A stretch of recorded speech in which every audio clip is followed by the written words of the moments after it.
सरस्वती शिक्षा समिति पाली द्वारा संचालित ऑनलाइन शिक्षण सत्र 2020-21 में आप सभी भैया बहनों का हार्दिक स्वागत।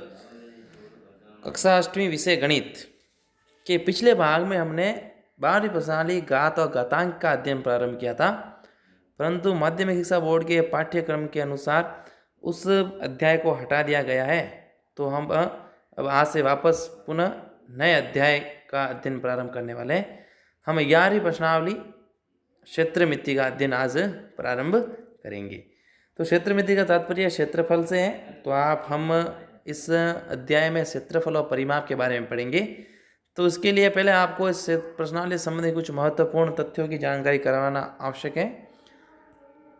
तो आज के इस अध्याय में हम कुछ रेखा चित्रों के आकार और उनके क्षेत्रफल के बारे में सूत्र हैं उनके बारे का अध्ययन करेंगे और इनको आप लिखकर याद करेंगे। तो याद करने के पश्चात हम इन सूत्रों पर आधारित प्रश्नों को हल करेंगे। तो यहाँ पे हम देखते हैं कि सबसे पहले आरेख बना हुआ है। इसके अंदर इस प्रकार की 4 दीवारों से घिरी बंद आकृति है, 4 भुजाओं से।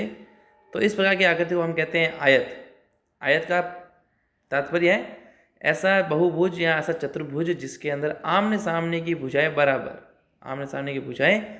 बराबर होती है, तो उसे हम आयत कहते हैं। और आयत का क्षेत्रफल होता है लंबाई इंटू चौड़ाई। आयत का क्षेत्रफल होता है लंबाई इंटू चौड़ाई। तो यहाँ पर आप पे इसको देखेंगे तो इनको यहाँ पे आप मिलान करना है आपको इन क्षेत्रफल का। तो आयत का क्षेत्रफल होता है लंबाई इंटू चौड़ाई। तो यहाँ पे a इंटू बी यहाँ पे लिखा हुआ है, तो इसको मिलान करते हुए आप लिखेंगे। अगला जो चित्र है वो है वर्ग का। तो वर्ग के अंदर क्या होता है कि चारों भुजाएं आपस में समान होती थी। यहाँ पे हम देखेंगे कि ये जो आकृति है इसकी चारों भुजाएं आपस में समान है, तो इसको हम वर्ग कहते हैं। तो वर्ग का क्षेत्रफल का सूत्र होता है भुजा इंटू भुजा। तो भुजा इसकी ए और ए ही है, तो दोनों को गुणा करने पे ए इंटू ए आना चाहिए। तो आप यहाँ पे देख कर आसानी से पता लगा सकते हैं कि वर्ग का क्षेत्रफल ए इंटू ए होता है। अगला जो रेखा चित्र है एक त्रिभुज का है। 3 भुजाओं से घिरी बंद आकृति को हम त्रिभुज कहते हैं। तो यहाँ पे इनके साथ साथ मैं परिभाषा भी बोल रहा हूँ, तो आप सभी इन परिभाषाओं को भी लिखेंगे।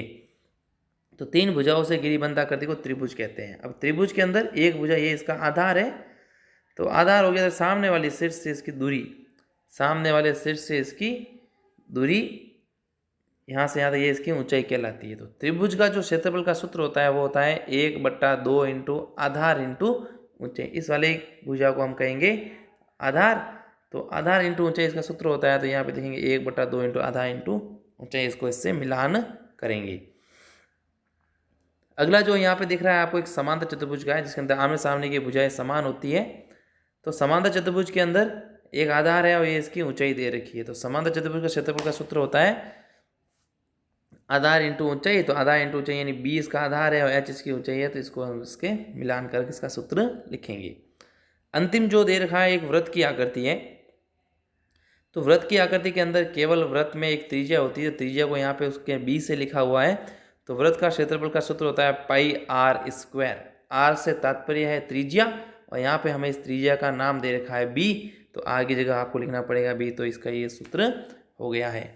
तो आप इन आकृतियों को इस सभी आकृतियों की परिभाषाएं आप लिखेंगे और यहाँ पे जो मिलान किए हैं उनको सूत्रों को आप सही तरीके से लिखकर याद करेंगे, ताकि अगले भाग में हम इसके प्रश्नों पर आधारित हल करेंगे। और यहाँ पे नीचे एक नोट देखा है, क्या आप उपयुक्त आकारों में से प्रत्येक के परिमाप का सूत्र लिख सकते हैं। तो ये आपका गृह कार्य रहेगा कि इन 5 आकृतियों के परिमाप के सूत्र आपको लिखने हैं। धन्यवाद।